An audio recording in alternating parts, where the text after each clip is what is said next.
Halo teman-teman, Bapak Ibu semua, berjumpa lagi dengan saya. Di video ini kita akan membahas tentang bagaimana caranya membuat model bisnis yang cocok untuk Anda jalankan ke depannya. Nah, materi ini saya dapatkan dari sebuah training yang harganya lumayan, tapi efeknya bener-bener luar biasa ke bisnis saya setelah saya praktekkan. Nah, semoga setelah Anda pahami materi ini, Anda praktekkan juga, Anda buat juga, apapun yang nanti saya sharingkan, itu bisa berdampak baik buat bisnis Anda dan hidup Anda. Amin. Nah, di training tersebut, itu intinya kira-kira seperti ini. Anda akan dikasih 12 pertanyaan yang harus bisa Anda jawab dengan tepat. Tepatnya relatif sesuai dengan bisnis Anda. Kalau itu tidak bisa dijawab, lebih baik ganti bisnis. Kira-kira seperti itu. Itu dia. Karena kalau tidak bisa dijawab, berarti bisnisnya tidak scalable. Tidak bisa dibesarkan, gitu. Tidak bisa diledakkan. Nah, yang akan saya sharingkan adalah 5 pertanyaan yang menurut saya ini sangat penting khususnya untuk Anda orang baru. Jadi saya ambil yang bagian kalau Anda baru bangun bisnis atau sudah pernah bisnis namun gagal. Nah, mungkin ada 5 di antara 12 ini yang miss Anda jalankan. Nah, yang pertama adalah what is the problem? Jadi teman-teman Bapak Ibu semua, kalau Anda mau berbisnis, mulailah dari pola pikir masalah apa yang ingin saya bantu bereskan di masyarakat. Jadi konsumen masyarakat itu punya masalah apa sih? Nah, bisnis-bisnis yang scalable, yang ujungnya besar, walaupun dibangun dari kecil, itu biasanya bisnis-bisnis yang memang membereskan masalah seseorang. Penjualan itu terjadi karena hal yang sangat sederhana. Penjualan itu, sales itu, terjadi sesederhana ini teman-teman. Ketika Anda bisa memberi solusi dari masalah seseorang. That's it. Jadi sales itu adalah jawaban dari masalah seseorang. Solusinya kita kasih ke mereka. Itu. Nah, ketika orang punya masalah, kita punya solusi, dia pakai, dia beli solusi dari kita, dia puas, disitulah dia loyal. Nah, ketika loyal, udah dia akan ikut sama Anda, walaupun bisnis Anda masih kecil, tapi karena yang ngeberesin masalah adalah Anda, walaupun ada kompetitor Anda yang jauh lebih besar, tapi yang ngeberesin masalahnya Anda gitu. Dia akan loyal dengan Anda, sampai Anda besar ke depannya. Jadi prinsip terjadinya loyalitas itu sesederhana ini teman-teman Bapak Ibu semua. Masyarakat punya masalah, konsumen punya masalah, dia ingin membereskan masalahnya, akhirnya dia membeli solusi Anda. Ketika dia beli solusi Anda, akhirnya dia jadi loyal. Contoh sederhananya misalnya gini, ada seorang yang punya masalah dengan waktu, misalnya ya. Waktu dia ingin kerja ke kantor pagi-pagi, tiap pagi tuh dia menghabiskan banyak waktu di jalan. Entah dia bawa mobil, atau dia naik angkot, atau dia naik busway. Wah, itu lama sekali perjalanannya. Dia ingin memecahkan masalah waktu. Akhirnya tiba-tiba ada satu platform atau aplikasi yang menawarkan untuk menyelesaikan masalah tersebut, namanya Gojek misalnya. Jadi dulu kenapa dia harus naik mobil gitu? Itu lama ya karena macet di jalan. Mau lewat tol kalau jam kerja itu ya macet juga. Kalau naik angkot udahlah macet juga, plus dia harus jalan kaki ke tempat angkotnya itu ada, nggak ngetem. Nah, datanglah Gojek ini. Cuma lewat aplikasi, ketik, nggak nyampe beberapa menit, cuma kurang dari 5 menit, tiba-tiba motornya datang, Gojeknya datang. Wah, masalah pertama beres. Biasanya dia harus jalan kaki, kalau harus naik angkot. Ini Gojeknya yang nyamperin. Habis itu ya karena naik motor, jadi lebih bisa selap-selip, dia bisa lebih cepat dalam sampai kantornya. Nah, ketika itu terjadi, masalah dia beres, dia akhirnya puas, udah dia akan loyal sama Gojek. Itu kira-kira seperti itu. Nah, jadi teman-teman Bapak Ibu semua, proses bisnis yang besar adalah selalu mulai dari problem apa yang bisa Anda bereskan. Nah, yang berikutnya, who has the problem? Siapa yang memiliki problemnya? Atau kalau bahasa sederhananya, siapa target market Anda? Biasanya kalau orang baru bisnis, termasuk saya dulu, kalau ditanya target marketnya siapa? Jawabannya, semuanya. Semua bisa jadi target market kita. Itu dia. Benar, semua bisa jadi target market kita. Benar, tapi kita perlu ada yang spesifik dulu di awal. Sama kayak Akademi Bisnis Digital contohnya. Saya kan bilang, latar belakang apapun bisa. Bener bisa, tapi dari sisi bisnis, Akademi Bisnis Digital itu punya target market yang memang dispesifikasi sebenarnya. Dan pada ujungnya, pada hasilnya itu ternyata bisa lebih berkembang dibandingkan target marketnya. Itu bisa, tapi tetap mulai dengan target market yang spesifik. Contoh paling standar adalah Anda harus bisa membedakan mana pengguna, mana pembuat keputusan. Nah itu dulu deh, ilmu yang paling standar dalam target segmenting atau mencari target market yang tepat. Contoh misalnya, Anda jualan bahan-bahan makanan organik, itu dia yang sehat. Saya pernah menanyakan, oh ini bisa buat semuanya nih, bahan makanannya bagus buat anak kecil, buat ibunya, buat bapaknya, pokoknya buat keluarganya. Iya, tapi target marketnya siapa? Dia masih ngotot, semuanya bisa gitu. Ya udah, gini deh lebih detail. Siapa yang membuat keputusan barang kamu dibeli? Anaknya mungkin nggak? Mama beli dong tepung terigu yang organik itu, kan enggak. Bapaknya cenderung pria nggak peduli dengan makanannya. Yang sangat peduli dengan kesehatan keluarganya biasanya siapa? Yang memutuskan masak apa, masakannya terbuat dari bahan apa, itu biasanya ibunya. Jadi sebenarnya target market utamanya itu adalah ibunya. Baru paham, oh iya ya. Ya, contoh yang datang ke tempat kamu yang beli 90% kan wanita. Iya juga. Nah itu maksudnya. Ketika Anda paham target market Anda apa, nanti marketingnya, kontennya, itu juga akan tepat. Kalau dari awal ini udah nggak tepat, udah ntar marketingnya, ngiklannya boncos. Banyak orang tuh fokus di FB Ads, tapi dia nggak tahu model bisnisnya seperti apa. Nah ini terbagi jadi 4. Yang pertama geografis, yang kedua demografis, yang ketiga psikografis, yang keempat behavior. Nanti saya akan contohkan lebih detail. Geografis itu dia tinggal di mana, daerah perkotaan atau kabupaten. Demografis, gendernya, jenis kelamin, umur. Habis itu kelas ekonominya. Psikografis, dia interestnya tuh apa, dia suka sama apa. Behavior, kegiatan dia sehari-hari apa, Anda bisa mencari tahunya nggak? Nah, ketika Anda bisa memahami ini, itu efeknya, khususnya dunia digital zaman sekarang, kalau Anda main FB Ads deh contohnya, itu Anda bisa mentarget market Anda dengan sangat spesifik. Ketika target market Anda sangat spesifik, iklan Anda, konten Anda bisa lebih spesifik, dan ketika sampai ke mereka, itu lebih diterima. Nah yang ketiga, what's the solution? Jadi Anda tahu nih, siapa yang punya masalah, apa masalahnya, siapa yang punya masalah, lalu Anda tawarkan apa solusinya. Solusi itu bisa solusi yang sama dengan kompetitor Anda, solusi yang lebih baik dari kompetitor Anda, atau solusi yang benar-benar berbeda dengan kompetitor Anda. Nah, Anda bisa pikirkan sendiri sesuai dengan target market yang ingin Anda capai tadi. Yang keempat, Anda harus paham nih, how big is the market?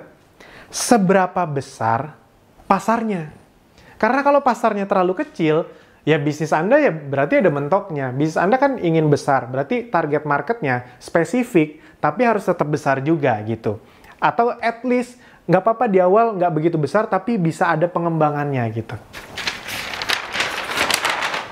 Yang berikutnya, nah ini yang kelima, unique selling proposition, atau banyak orang bilang juga unique selling point. Produk Anda, unique selling point-nya apa?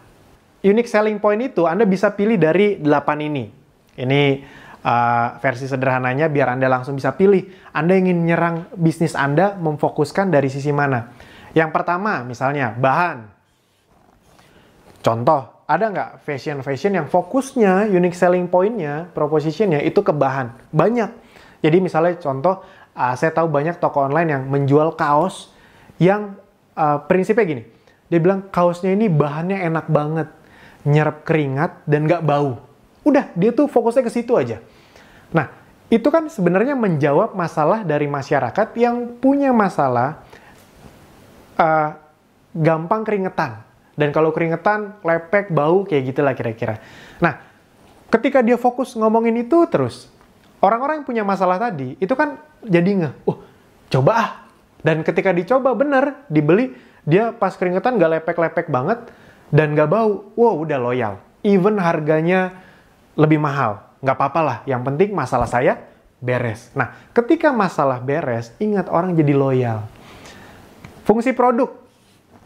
Contoh, yang sering jadi contoh kasus, sekarang nih salah satu yang tren tuh Oppo sama Vivo. Anda tahu Oppo sama Vivo itu salah satu brand yang berhasil membangun USP atau unique selling point-nya di bagian fungsi produk. Apa? Kamera. Lebih tepatnya kamera depan atau kamera selfie. Rata-rata orang, khususnya yang memang ceruk marketnya dia, ketika ditanya, apa sih keunggulan Oppo sama Vivo? Mereka pasti bilang, kamera selfie-nya. Karena memang Oppo sama Vivo itu terus-terusan mengkampanyekan tentang selfie expert. Itu dia, Anda akan, pokoknya Oppo Vivo tuh selfie expert. Kenapa? Karena dia tahu problem dari masyarakat kelas menengah atau menengah ke bawah adalah mereka juga ingin eksis, tapi masalahnya kamera-kamera dengan handphone-handphone dengan kamera yang bagus itu harganya lumayan-lumayan. Nah, dia memfokuskan diri dengan harga yang cukup terjangkau, tapi kameranya dia klaim sangat bagus, selfie expert. Pertanyaannya, apakah benar-benar paling bagus selfie-nya, kameranya? Nggak tahu, itu Anda yang menilai. Tapi karena terus-menerus dikampanyekan, ya udah, itu yang orang hafal. Ketika orang hafal, ya udah, orang kan pengen eksis sekarang, pengen posting. Dan rata-rata yang diposting kan muka sendiri, itu dia, selfie. Nah, makanya disitulah mereka akhirnya meledak. Harga, Anda bisa main, oh nih, kualitas sama, harga lebih murah misalnya. Service, jadi di otomotif banyak tuh, wah memang mungkin kami tidak sering ganti model kayak merek sebelah, tapi bengkel mobil kami ada di mana-mana, jadi Anda aman kalau kemana-mana. Itu quality atau kualitas. Daerah, oleh-oleh daerah sini loh. Eksklusivitas, eksklusif ya, ini memang dibuat hanya 1000 piece, itu dia. Proses, kayak batik, oh ini bukan dicetak, tapi bener-bener ditulis, bener-bener digambar. Bukan, sekarang banyak rata-rata batik kan sablonan. Nah, jadi teman-teman, Bapak Ibu semua, Anda pilih nih. Anda mau yang mana? Itu penting sekali untuk Anda kuasai. Nah, sekarang saya akan contohkan, seperti janji saya tadi, agar Anda lebih mudah memahami, saya akan contohkan dari salah satu produk yang diajak kerjasama oleh Akademi Digital. Buat Anda yang belum tahu, sekali lagi saya jelaskan, Akademi Digital adalah tempat untuk belajar bangun bisnis di internet. Buat Anda yang sudah punya produk ataupun belum punya produk, bisa. Nah, karena banyak yang belum punya produk, jadi kami juga bantu sediakan produknya, dan kami hanya bekerja sama dengan produk-produk non-MLM. Jadi nanti dijelaskan di video berikutnya. Bukan karena kami negatif dengan MLM, bukan, tapi karena memang model bisnis kami agar bisa membuat orang yang baru belajar itu langsung bisa dapat duit lumayan besar gitu dia. Bisa lah dapat bulan pertama 3-5 jutaan. Karena kan orang baru itu kan nggak mikir yang muluk-muluk, yang puluhan juta, ratusan juta, nggak. Mereka yang penting belajar. Belajar aja tuh udah untung buat mereka. Apalagi kalau belajar dapat duit. Nggak usah 3-5 juta, 1-2 juta aja udah senang.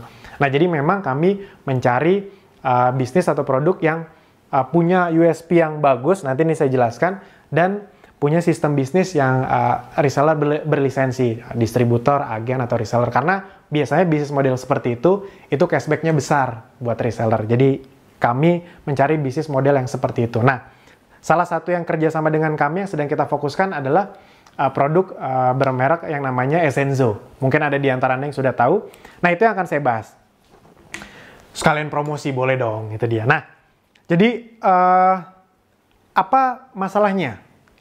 Ini saya jelaskan, saya beri contoh agar nanti Anda bisa contohkan. Kalau Anda sudah punya produk sendiri, Anda bikin semua ini. Kalau Anda lagi nyari produk, Anda bisa cari produk dengan referensi yang lain dengan hal yang saya contohkan ini. Yang pertama adalah what is the problem? Kalau Essenzo adalah ingin memenuhi kebutuhan dari masalah masyarakat yang ingin hidup lebih sehat, namun tidak ingin ribet. Orang tuh prinsipnya ingin hidup lebih sehat, tapi males yang ribet-ribet. Nah, rata-rata kan kalau kita ngomong dengan segala sesuatu yang kesehatan, di otak masyarakat itu kan adalah sesuatu yang jadi lebih ribet. Harus olahraga lah, harus minum suplemen yang harus diminum lah, kan itu sering lupa apa segala macam. Jadi cenderung lebih ribet. Habis itu harus bawa air kemana-mana kan jadi lebih rumit kira-kira seperti itu. Nah, Essenzo menawarkan satu produk yang luar biasa berupa essential oil yang itu sangat praktis sekali penggunaannya. Efeknya untuk kesehatan sangat luar biasa. Itu tidak usah saya bahas di sini, tapi saya hanya ngebahas menjawab masalah dari masyarakat yang nggak pengen ribet. Karena essential oil dari Essenzo, cara pemakaiannya hanya dioles dan dihirup. Oh, itu sangat luar biasa sekali efeknya. Contoh misalnya kalau Anda sakit gigi itu pakai ginger, ekstrak dari ginger. Itu hanya 1 tetes Anda oles, 1-2 tetes Anda oles di bagian yang sakit dari luar ya, bukan dari dalam ya. Di kumur juga bisa, tapi biasanya dioles 1-2 tetes saja. Itu banyak sekali testimoni yang bilang 5-10 menit sakit giginya hilang. Anda kebayang nggak? Cuma dioles atau dihirup. Itu karena itu bener-bener ekstrak konsentrat tinggi dari satu tumbuh-tumbuhan. 100% alami. Nah, jadi teman-teman, Bapak Ibu semua, itulah yang dijawab oleh Essenzo. Yang kedua, who has the problem? Nah, ini kita waktu itu sengaja ngambil satu produk yang memang ceruk marketnya adalah yang akan saya sebutkan ini. Yang pertama adalah ibu rumah tangga. Jadi biasanya dia orang yang sudah menikah. Kalau bisa dikhususkan lagi yang punya anak umur 5-10 tahun.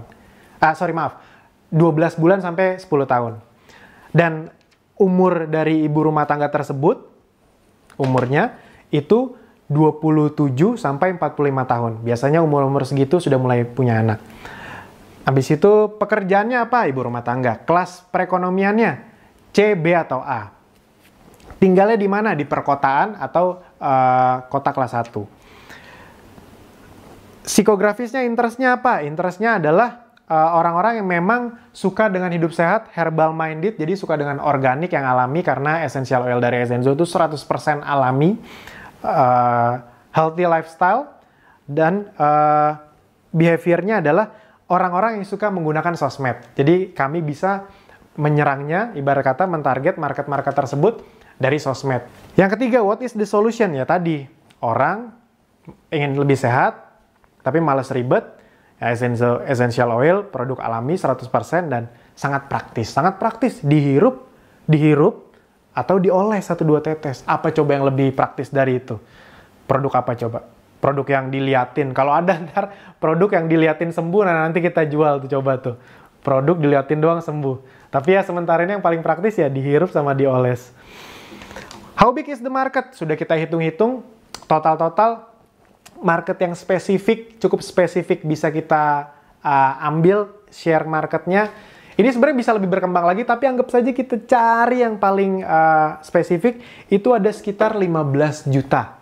15 juta orang di Indonesia yang bisa kita, secara spesifik kita iklankan produk kita, kira-kira seperti itulah. Nanti ke depannya, ya bukan cuma 15 juta orang ini sebenarnya yang beli, tapi ada juga yang lain-lain. Tapi awalnya agar biaya marketing kita efektif, itu ya ke mereka. Itu dia makanya ketika kami ajarkan ke para member Akademi Digital yang memang belum punya produk dan mau memakai produk kita bilang, bayangin 15 juta orang. Kamu misalnya menguasai, nggak usah muluk-muluk ratusan ribu jutaan, 1000 orang aja. 1000 orang bisa kamu handle, dia jadi pelanggan setia kamu, itu semuanya kita kasih toolsnya, videonya, alat bantunya, sistemnya, funnelnya, itu semuanya sudah kami sediakan di Akademi Digital. Jadi buat Anda yang belum punya produk, itu bisa jadi sarana alat bantu juga untuk Anda.